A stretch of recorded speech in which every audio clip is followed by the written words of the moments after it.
All right. So, hi, this is Lori from To the Trade for Interior Design Community, and I have Nile here. Hi, Nile. Hi. And we have Laura Umansky, which I'm so excited to talk to you because I've been a big fan for a long time. You're the CEO of your Laura U Design Collective, a refined luxury residential design service.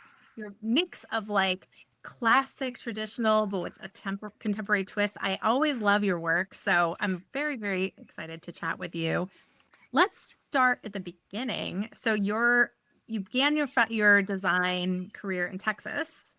How did your upbringing in Texas influence your passion for design? Yeah, well, thanks for having me. I'm really excited to be Yes, included. And we just had dinner recently, so I feel like I just met I know you at in real High life. Point. So this is a fun I follow-up. know. And we sat across from each other, which is so great because I got to have a lot of I one-on-one mean, time, I it's feel like. amazing though how loud 20 designers can be in one room, but I will tell you, They did not like us. we They did still not had a like good us. conversation even though over the noise. So I thought it was great. Right. So Texas, how did Texas influence me? Well, man, I don't know. I'm a small town Because Texas in girl. my head, I don't see your style being I think Texas. that Does that yes, make and I think sense? that's fair. So I was born and raised in Central Texas, so New Braunfels, Seguin. It's near Austin, but both small town, kind of not middle of nowhere. I mean, it's between Austin and San Antonio. And Yeah. so my family lives on a ranch and had a business in town, but we're like, Texas, like we are Texas people, like 5 generations deep. So we moved. So my parent, this is going to be a long story. I'll do it as quick as I can. Parents got divorced, moved to a suburb of Houston, which I was like, "Ooh, the big city! Like, let's go." So yeah, suburb of Houston, Sugarland, when I was in middle school. So formative years, middle school, high school in Sugarland, and I think it was because of that big change was a shock to the system. And my mother had zero interest in design, zero care about how our home looked. And that was just not me. Like, I care. And I wanted to, like, okay, I'm working with what we got. I'm in 8th grade and I'm having friends over. So I've got to make this look good. So I think it was more out of necessity that I developed this desire to control my environment and really make it beautiful. Yeah, I think that's probably it's not like I grew up in a design household. Yeah, I mean, there are so many designers that we talked to that had, right, or that knew, but some that always like from a young age just really gravitated toward design, really wanted that Martha Stewart I'm the life, latter. because we're all flipping through the Yeah. catalogs and Like if things I'm like that. entertaining friends, I need to like whip this place into shape because my mother cares not at all. Sure. Right, right. Yeah, I had the same kind of mom, believe it or she was like my mom was a work Yeah. mom, so she was she was in professional organizations and she spoke at different events and she was part of like the church. We had our church organization. She was the secretary for our church. So she was just like Social. busy lady and really never cared about the way our house I mean, looked. maybe that's why we grew up If here. we were like somewhat fed by our dad, like she was fine. So can you share like a defining moment that you had where you decided this is me. I'm going to do this for a career. This is what I'm going to do. Actually, okay, yes, it was really when I was an undergrad. So I went to University of Texas in Austin. I was studying art, so photography, sculptural ceramics, painting. I had no idea that interior design was a career. So this is in Right. 2000, like right around there. And I had a roommate that was in the architecture school at UT, and I was like, that's a that's a thing. Like, okay, that sounds amazing. And I was too far in to change majors. It wasn't going to happen. So I graduated when I realized that interior design was a career choice. Immediately went to work for an interior designer doing commercial interior design. Love this woman. She's amazing. She designed car dealerships, which is about as glamorous as it sounds. So I worked with her for about a year and then went back to graduate school to study architecture when I finally realized, oh, I can do this for a living. Like, I love this so much. I can actually do it. So I went back to school and studied. So you in that I want to kind Yeah. of break that down so that you had this great like teacher, mentor kind of person, that first job that you really loved, but the work was probably not as fulfilling, I would Yeah. assume. Is that part of the reason you went Yes, for back me, and decided you wanted to yes, do I wanted more? to be in residential interior design. Right. And I felt like I did not have the knowledge base because, like I said, I didn't grow up with this Mm. house that was like designed by a designer or my mother. Or I had no knowledge base for it at all. I had an art degree, great, but I really felt like I needed that technical knowledge and that process knowledge. And so, yeah, that's why I went back and got my master's. I really just wanted a super strong background in technical and that like just design phase world that I wasn't familiar with. Did you feel like there was, because we have a lot of designers who come on the podcast who talk about this sort of Mhm. journey, and did you feel like you got enough business education? Is No, that no, no, something that you no. thought that was missing? Zero. Because Which that's what which I is always why I hear from do what everyone. I do now. But no, I didn't. So Yeah. my father was he's an entrepreneur. He had his own business. And so I watched him. It was built by my great grandmother and then by my grandfather, and then my dad took over. And so I watched him grow and really scale our family business. It was not anything I was interested in taking over myself. He owned a nursing home, which is so far from what I wanted to do. My siblings didn't take it on either, so he ended up actually selling it and retiring. But I watched him grow and run a business. So I think that's why I felt like I could do it. I've always wanted to be a business owner. I've just always been, I think just it is either by genetics, like it's in my DNA from my family, or osmosis or something, but I just really absorbed that business sense from him. Yeah, and I think some entrepreneurs, not all, but some entrepreneurs, it come like I sense this when we had our conversation, because like I just feel like that came naturally to To you. some The extent. world of business came a little bit now. I'm sure you grabbed at every bit of information you could along the way, but I did. you Yes, like I it. do. You like I do. I learning about love it. business. I think it is like the most freeing Yeah, thing you can do is be an entrepreneur. And yeah, so right. I've always intended to own my own business. I luckily, not luckily because it is by design, married also an entrepreneur, serial entrepreneur now, but in technology. So my husband is like, he had some excellent mentors. So I learned through him what he was learning from his mentors in the tech world. And so, yeah, I think I've just had like a lot of support through him as a partner.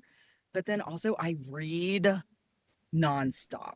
And early in my career, I just read every business book I could get my hands on. And I'm like a self help junkie also. Right. So, I love I still stay on yeah, top of it. All the design news. I know when things I are love it. changing, and for like SEO, because your husband's an You SEO, know, right? Like tech and SEO. not necessarily. Yes. In the past, he's had businesses that focus on SEO for like Fortune 100 companies. He is just like everyone else pivoting to AI. And so now he's in Yeah, agentic AI. yeah. He sold his last SEO technology company. So he's now moved on to the next. I'm I love it. curious I though, love it. did you feel like your master's program prepared you for residential at all? Did you feel like you were I think it prepared? prepared me for the process of design, which can be applied to commercial or residential. And I think it prepared me with design thinking. I went Okay. into that program knowing nothing about even how to develop or I like have an idea about a concept for design. I didn't know.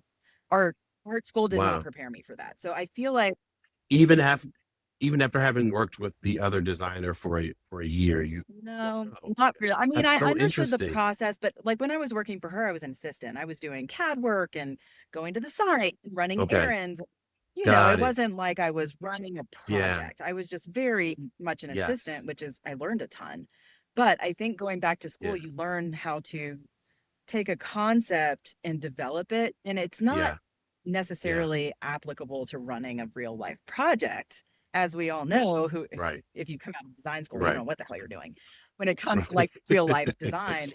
But I think it just helped me also be able to describe the work and describe the intent behind the design. I think it was really valuable in that way. Yeah.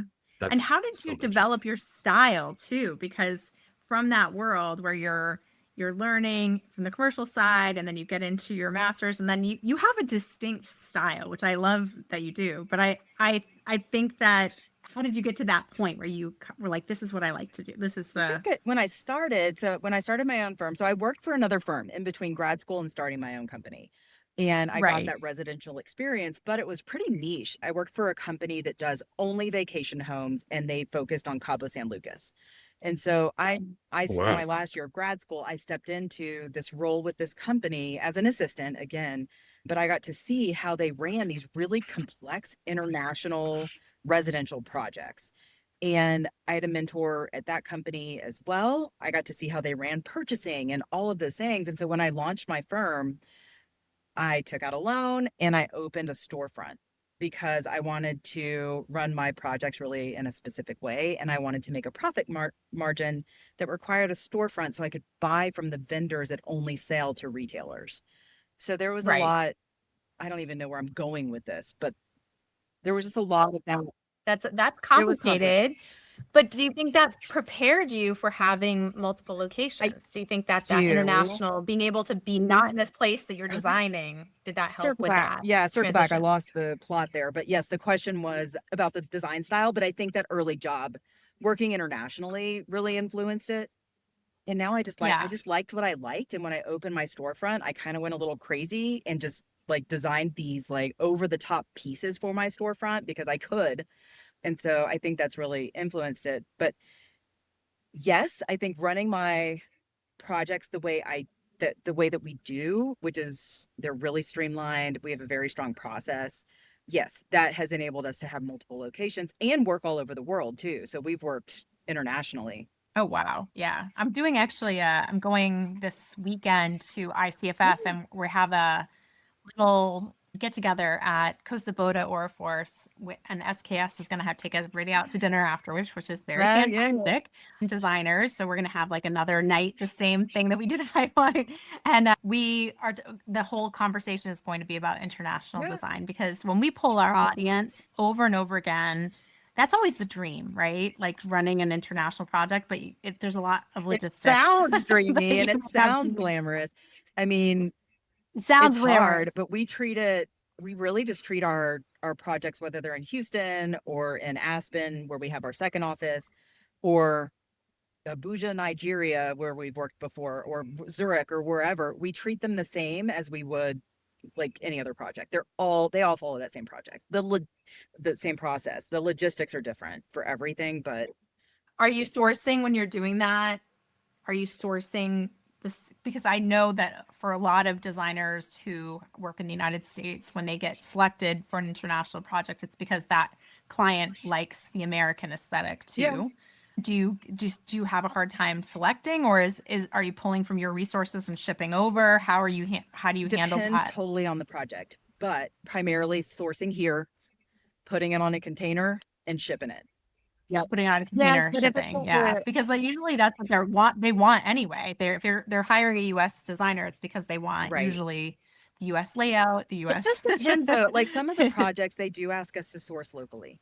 And in that or like Oh, really? regionally. And in that case, Mhm. Right, um, it is outside of our process, but we still do it. That's pretty rare. That's pretty right, right. And you've locked down your process pretty yes. tight, and you run a tight Yes. ship. Yeah, I do. um, what are the challenges with that? How do you keep everything so organized? Indoctrination of my team. I'm just kidding. But yeah, for real. They Yeah. know the process. They absorb it. They believe in it. And we just repeat, repeat, repeat. And like every project is a little different. Like we're custom, we cater to our clients, we Right. do it the way we do whatever they're looking for. But the projects that are the most successful are the ones that do adhere to this kind of linear process that we follow. Yeah, so you have Yeah. tight SOPs that you Yep. standardize, and your team is well Yes. aware. And I'm sure we had, a lot of designers that are kind of on that success train, and that seems to be a common thread Yeah. between the designers who are really, really successful and have multiple offices or do lots of, projects that are around the country or around the world, is having really, really great I process. think that's and really refining it too as problems come up. Like a problem comes up, Yes. you adjust your piece so that that problem never comes up down the line Totally again. true. I think that's true. So we have this, we're not rigid. We have a strong process, but we will adapt and adjust as needed. And it may depend on location, it may depend on client personality, it could depend on the builder and the length of construction, but we will definitely pivot where we need to. But I do think we still have that strong, like, I see it, it's very linear to me, but it's like this backbone of a project that keeps it very, it's our foundation. It just keeps us very strong. So when we do have to go outside of it, it's okay. It's not going to break. I think the hardest Right. thing and the most inefficient thing you can do is run every project completely differently. Right. Yeah. Yeah. And I think that goes along with billing, that goes Yeah. along with how you onboard, how you work the project and the expectations you set. And I also really love and admire that you're the kind of person that kind of goes with the flow. You don't let things shake you I too much. mean, I'm And glad it looks that way. it looks that way to me. And maybe there's like a lot of internal turmoil or something. And it's calm on the surface, but underneath, I'm like that duck is like kicking its feet. And I say it now, like we have processes now, but I've been in business 18 years. So for someone that's just starting Right. out, you're not going to have it figured out. Like I didn't know where the heck I Yeah, was No. early exactly. on because I didn't go business. But you're super lucky you live in a world that there are so many awesome people that are there to teach you things. Like that Now is they are. that is cool. And that's why I like to support other designers because when I started, that didn't really exist. I didn't have someone else to lean on. I mean, I Yeah. literally went to Barnes and Noble and took out the only business book on interior design. There was one. I have to find it. Was that Keith Granite book or It was no? a blue hardback, like textbook looking thing. Yep. Yep. I Yeah. know, I know And exactly it what had you're like talking about. example contracts in it and things like that. Like Yep. started my Yep. business in 2006, 2007. There was nothing. And so I Yeah. feel like A little CD-ROM at the back. maybe, I think I, I don't know, CD-ROM. that may have been a yeah, later like, update. Like, yeah. so no, I like if you're just starting out and you don't know what you're doing, that's okay. Like I had no clue. And I think I Yeah. probably didn't have really strong processes until I was 10 years in, which is a long time. You know, I think that a lot of people are resistant to process because they think that it could be different. That they might be the exception, not the rule, and then they're very afraid of being confident. Like it's a fear thing, I think, too, when especially if Yeah. you're starting yourself. You have to build up the confidence in yourself to say, I have to have this in order to, keep everyone on Like who in am I to line say how and this make sure that goes? things are You going. mean? Yeah. Yes, because I think there's a lot, you view yourself as a team Yes. player, and there's a lot of people on the Yes. team. And so you don't want to have rules because you want to adjust to everyone else's rules and how Don't they're do that. doing. But that can go terribly wrong. Yeah, it's interesting because we actually run into that from time to time where someone new will come onto the team. They've done it their way for a long time and they come in and we're doing it our way, the way that works for us. And we call Sure. it the guided design experience. That is what we call our process. It's the guided design experience because we I are the love that. guide. We are taking our client through this process, which can be extremely rocky and stressful and expensive for them. We're here to guide them. And that is the purpose. So I think even if you feel, I don't know, like a dictator and you're like, this is my process, get on board or get the hell out, you're doing it for a reason. So I think you need to think back to why are we doing this? It's not just for fun. It's not because I feel like I'm going to be in charge, so you listen to me. It's because we're guiding. And when you get off, when you step away Right. from that process or you're breaking it, you're no longer guiding. Like that job is guiding you. Like that job is forming you. Right. You're just reacting Yes. to And that is the whatever worst comes space beyond the to be in. right. Reactive. It's like, don't be Yeah. there. Don't exist in that space. It's horrible. Right. Right. It is. And I think that a lot of designers get stuck in that phase for quite a while in that, lack of easy. confidence, lack of being able to take Yeah. charge. And that's where there are problems and miscommunications down the line. How is your communication style with That's a subs great and, question. different people that you work That's a with? really good question. So the communication style is structured. again, but we also, that's probably the one place that we bend a little more for clients. It's really how the client wants to communicate.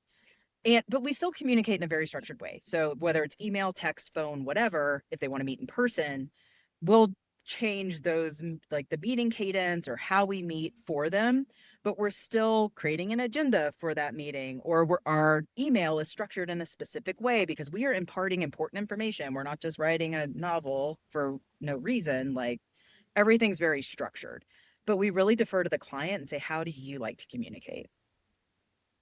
I love that because some clients don't want to know. Some don't. They're like, okay, I need to know the things I need to know, That's but that's it. I don't want to know the rest then of it. I someone trust you, which is the ideal client. Yeah. Frankly, Yes. you want the clients who don't need the novel. We love the clients that trust us and that's why we're the guides. They trust us to guide them, and that's what we want to do. But we also welcome those that are really collaborative and want to be very involved.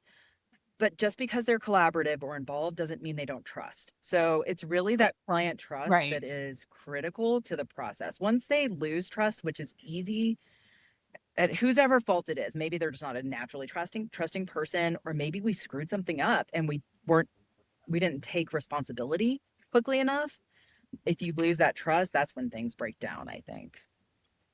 Yeah. Yeah. I think that's the scary part is when, the client, that's when things go really, really wrong. I mean, you can get fired, or the client, you have to fire the client. It's all that kind of relationship messy for the stuff. rest of the project. And that may be worse. Oh, which is even worse because then you're like in a terrible divorce kind of relationship. Right. So we're getting divorced. Exactly. But that's why we like to stick to our process, because if we do, we can avoid that and we can maintain that trust. Like that's our best chance to do that.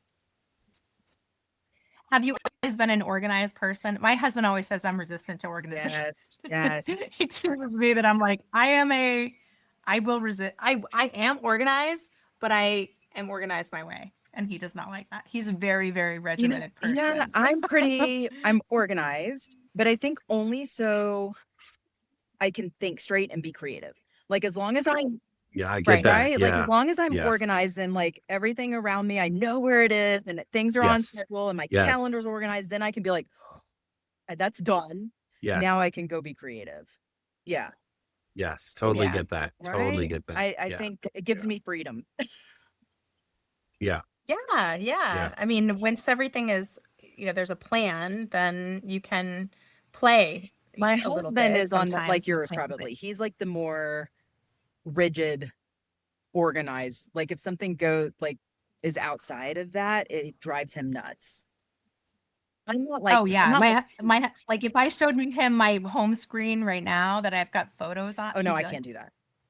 They're not in folders. They're not, everything is not organized. Because I have a working section and then I have my organized section. But he doesn't like that I have a organized section. I think I may be on your husband's team there. Yeah, he's very organized. Everything's in its file folder. Everything. My desktop's pretty clear. Yeah, I have like 30 How pictures. many tabs do you have open right now? 5. I mean, that's pretty good. That's reasonable. That's not terrible. I mean, sometimes I'll walk behind someone working in my studio, one of the designers who's sourcing, and she has like 80 tabs open. I'm like, oh my God. See, that's crazy. But I will say, if you look at my phone, like how many apps I have open, probably 100, 0. and he does not. He usually has. You're that person too? Oh my God. I have one. Nope, I just closed it. I had one open. I'm constantly like, slide. No. And like once every month, I'll like. That's hilarious. How do you live? Nile, where do you fall on this? I go back and forth. So all I'm the time. probably in the middle. I think I'm in the middle because I do have stuff on my desktop. I do have, probably like right now, maybe 30 tabs open. Yeah. I do, but I can't have physical, like that digital stuff. It bothers me to no end. I know that I have to have it cleaned up, but I have to do it the right way. I'm one of those people that it's got to be done right. I can't just throw it places. So it will stay in a random place until I can put it correctly away. But like around me, it cannot be chaos. It's got to be, because I can't work. See, I just cannot. I'm organized on all fronts for the most part. Yeah. I get it. I Yeah. wish I was more, honestly. That's a goal for me. I've been thinking about getting more and more organized. And over the years I have come up with little task lists that make And me organized. And I think I think AI is Apple helping makes a it lot easy. too. Yeah. Apple makes it very easy to do now because those Yeah. stacks, they are very misleading because now you can stack everything. So it looks like your desktop is so neat because it's like you could have 3 million pictures and they're all, it's Yeah. like one little They're icon stacked nice because they're and all neatly. stacked. Yeah. Want to So it's like, know oh, my desktop. So it's like, it's very something that's misleading. going to blow your mind is I am a PC person. I'm not a Mac person. Mm. That is blowing my Oh my mind. God. I can't with a Mac laptop. No, that's my husband. I don't even understand how you guys do it. Well, no, I don't. I need a used to be mouse for the PC. laptop. And the worst thing that Apple ever made is this thing. Instead of them trying to keep redoing the iPhone, they should figure out how to make a mouse. Like, we don't need a new I iPhone. love my Figure out how to iPhone. make a mouse. My laptop. Yeah, I think Yeah. the iPhone is fine. Yeah. They don't. So I get a PC. So I work on I have an HP Okay. mouse for my for my Oh, Mac. So oh gosh, I you're don't like, like the laptop at no, all. you're mixing. Yeah, I can't do the trackpad. So I'm with you there, but I am totally on Mac. I No, can't do a nope. PC anymore. I don't even know how those work. I don't have MacBooks. I don't either. I've been at least 20 years Mac because we switched over. I worked for manufacturers, so I worked on regular PC CRM, like CRMs, things like that. So Mm. we loved that for CRMs. It took me a while to switch over to the Mac, but I do like the closed environment. Like I can pick up my text messages on my Mac versus on the Yeah. computer. I wrote things onto because I'm constantly like, someone will send me a photo and I have to put it into a graphic and I throw it onto my computer and Yeah. mess around with it in Photoshop and then throw it back onto my phone get- and send it I onto love that. Instagram. benefits, but I also, my husband will text me and it's like rapid fire text because he's doing it from his Mac. And I'm just like, I need you to Yeah. get onto your phone and slow the hell down. Like, stop. I got- Hit enter. How do you feel about voice Oh, memos? God, People are do not doing do that more to and me. more voice No, memos. no. You're not No, a you voice don't- memo you're person. not a- No. No, I have one friend I get that will lots of voice. them. I don't give them either, but I get them all No, the time. I have one friend that voice memos and I wait till it transcribes and I read the transcription. Do not do that to me. I love it. I love that. I know. I'm old school. I'm like, I'm not up with this voice memo If stuff. I wanted a voice memo, I'd call you. Like, no. Right. We can just have a That's too funny. conversation. How Right. about that? That is so Yeah, funny. I'll get lots of them in DMs. People will memo me like 50 times in DMs. Like they're like, I'm having a problem. This is what's going on. I'll have to listen to each one. Oh my like, gosh. No, I would just delete. welcome That's to my hilarious. world.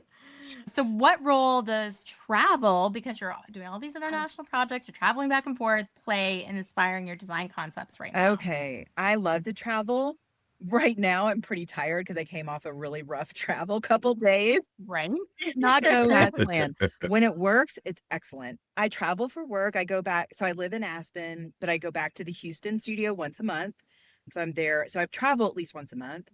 But I love to just travel for fun. I love to travel for inspiration. Sure. I love going to conferences. Like we just went to High Point, which is so fun.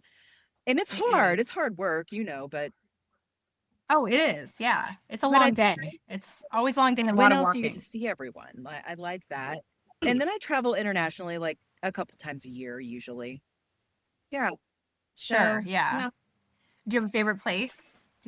Depends for work or for personal. Personal. I would go personal because that's where you probably get Personal. fun. Like Aspen used to be my favorite, but now I live here because I loved it so much.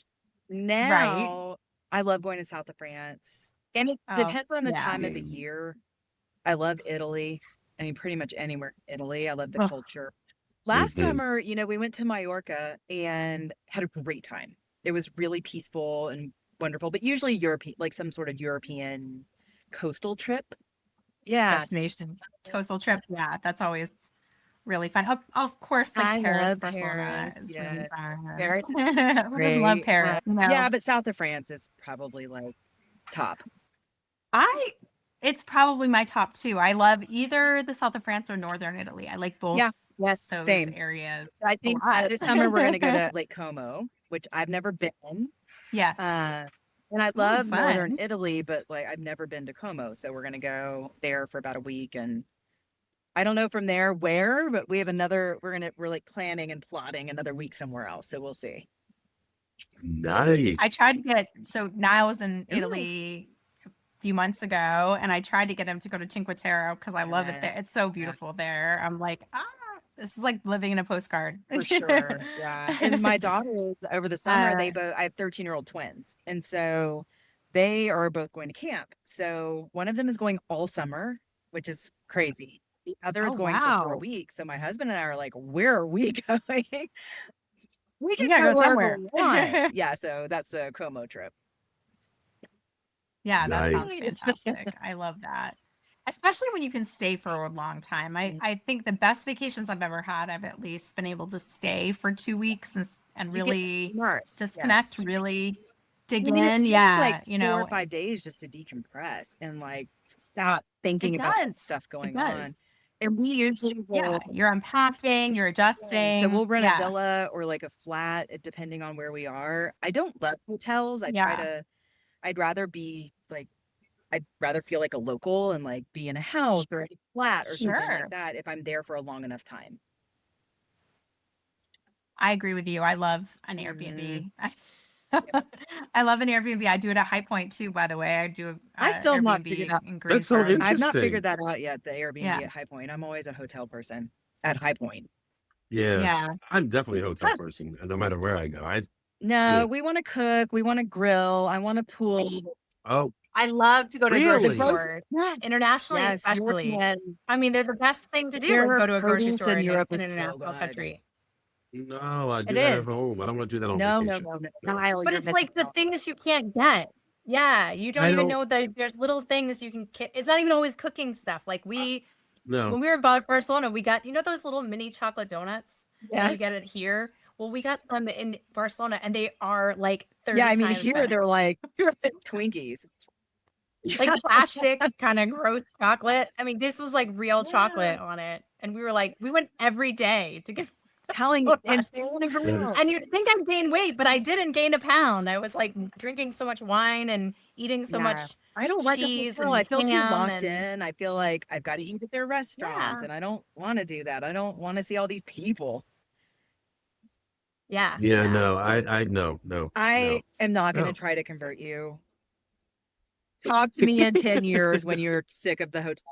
I mean, because we do it a couple times a year. We have timeshares, and so we do all the cooking and all that stuff with the kids a couple times a year. So I think I have enough of that. Like I get that when we do Hilton Head and all that. So it's like I don't when it's know. just adult vacation, hey, I want a spa. I need a like I need a butler. You can I need still the whole do all bit. those things. You can still go to the Yeah. You beautiful can still hire the chef. You can masseuse can have come. like a masseuse come You can go to in. the spa down the street. Uh, But who's coming to clean up? Like The I want to feel housekeeper, like my I can. friend. yeah. Okay. All right. I've got to get. I've got to. I'm gonna pick your brain then offline No, because I. no, you just set all that stuff up and then you don't have to deal with hotel life.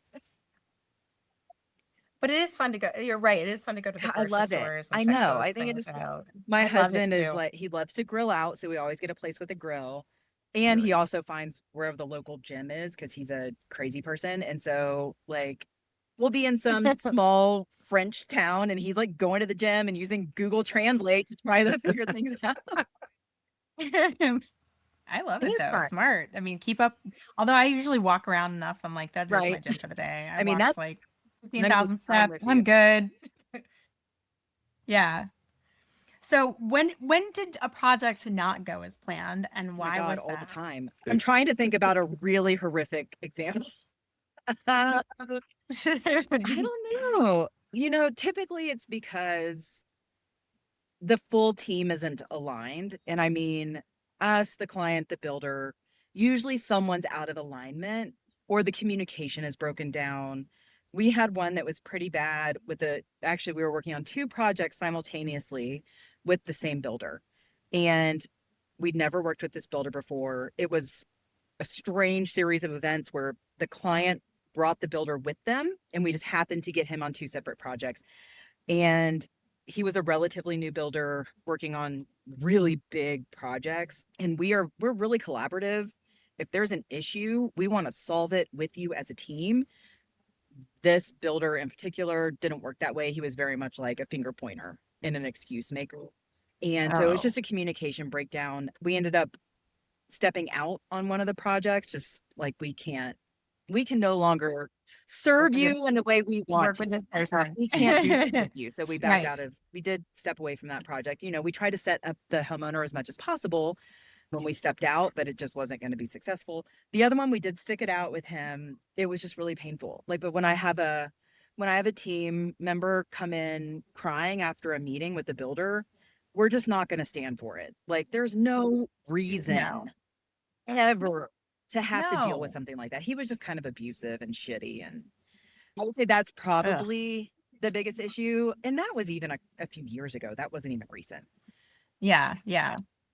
Well, that happens. I mean, I think it's really difficult when you're in those situations because you're thinking, you know, how can you can't, sometimes you can't, you're not in charge of everybody else that is on Right. the project. No. So you can't control how they behave. And some of that can be really Yeah. out of line and it can affect your own personal mental Yeah. And I health think and project and how you run your when business. when it And comes to that, I will choose my team every time. Like, sure, there's no reason. sure, And we absolutely. actually did change our contract. So we're never losing. We are either winning or we're learning. And so we learned from that. We needed to Right. change our contract. I love what Yeah. you just said. That's awesome. We're gonna Yeah. I highlight that one. think, you know, and my COO, Melissa, would disagree. She's like, that is toxic positivity. Like, sometimes we just, like, no way. I learned my lesson on that. I'm not losing. Yeah, I'm a weird optimist. But I think we did change our contract to include language around when we should be able to step out of a project if something like that's happening. Right, right. Are you always the behavior or the mindset of when that does break down, when the client relationship is not good, trying to manage it so the client, you can do it as gracefully Yes. as possible?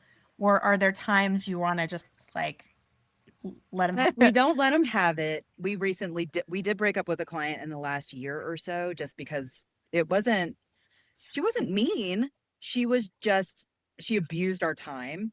Like, we would get 40 text messages a day. And Yeah, some of them would just be, and it was just always pressure, pressure, pressure. And she didn't want to follow our process or adhere to our timing or listen to our guidance. It just wasn't a fit. And we just let her know, like, here's all your information. And so we gracefully backed out. And then I just stopped responding once it got real out of hand. So, yeah. nasty. Yeah, Yeah. yeah. You kind of have to sometimes let them blow out of Yes. steam. Like it's just a lot. They sometimes just need And to vent when they're not getting their and we way. try to anticipate that. Like, we're interviewing our clients just as much as they're interviewing us now. Like, we've been in business long enough that we've gotten to that point, luckily. Not all the time. You know, sometimes we're like, wow, we really need that project. But sometimes we're like, Right, I don't think that's a good fit, and we just have to pass. But you can't always anticipate how someone's going to be 6 months down the road. Things change. right. Yeah. And I would think a good like clear line for most designers, for if you're listening, is if someone is really entering into any sort of abusive behavior toward you or saying something that you would consider abusive, and that doesn't mean like having expectations or putting pressure on you, but like truly being abusive, calling you names, yelling at you, swearing at Yes, you, things like absolutely. that. Immediately hang up, immediately stop talking to them. You don't need to take that. You can have a hard line and not listen to that. 100%. So give yourself permission. Yeah, and I think, you know, we care. Like, we care about our clients, Yes, and we want to do our absolutely. best. And so we do help with Yeah. quite a bit because we are in the Sure. service industry, and we want to make them blissfully happy. But sometimes you just can't. And it's often Right. hard to know Mhm. where that line is. But yes, you're right. If someone is making you shed tears or like you're losing sleep, it's probably not healthy. Right. No. And your mental health is worth a little bit more than that. So absolutely cut those ties. Well, I'm glad you do that. I'm so much to learn from you. And I want to make sure that our designers that are listening follow you Yes. everywhere, come and find you, because you're just like a ray Oh, of great. sunshine and you have such a great view. Adore you. I mean, I'd love for everyone to follow me. So the business name is Laura Yes. Design Collective, and then also at Design Dash. So both. Yes. Yeah. You've got to follow. You've got to pay attention. Laura We're is around. awesome, and you're going to be everywhere. We're trying, you know. Thank you so Yeah. much. This is so much fun. I could talk Well, to you for like 3 more hours, but I'm sure we'd be I know. I'm the same way. I get on these calls. I'm like, Let's it's go. already time. I can't believe it. Thanks so much, guys. Yeah. Thank you. Bye.